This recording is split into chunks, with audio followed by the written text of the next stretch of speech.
ஏழரை சனியில் என்ன பயப்படுறதுக்கு ஒன்றுமே இல்லை. உடற்பயிற்சி மட்டும் செய், லாபம் ஏற்படும். ஏன்னா குரு வேறு என்ன ஆகிறாரு, 3ஆம் இடத்துக்கு வர்றார். குரு பார்வைக்கு ரொம்ப முக்கியம். தைரியத்தை நீங்கள் குறைச்சிட்டிங்கன்னா தான் மாட்டிப்பீங்க. மேஷம் வந்து ஊரில் இருக்கிற எல்லா பஞ்சாயத்தையும் அசால்ட்டாக முடிக்கும். அவங்க பஞ்சாயத்துக்கு மட்டும் சுருங்கி பயந்துடும். நீங்கள் எப்பயுமே அந்த கெத்தோடு இருந்தீங்கன்னா தான் உங்களுக்கு நல்லது, உங்கள் குடும்பத்துக்கு நல்லது, உங்களை சுற்றி இருக்கு உங்களுக்கு நல்லது.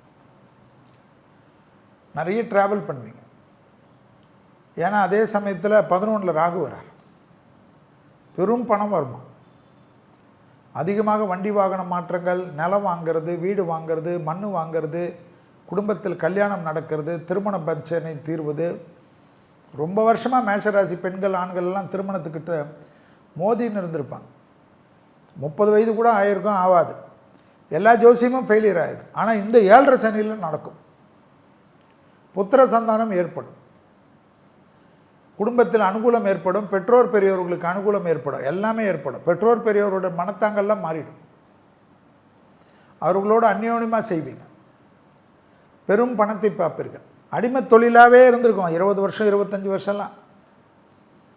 நிறைய தொழில், ட்ரஸ்ட்டு, கோயில் கட்டுறது எல்லாமே பண்ணுவீங்க.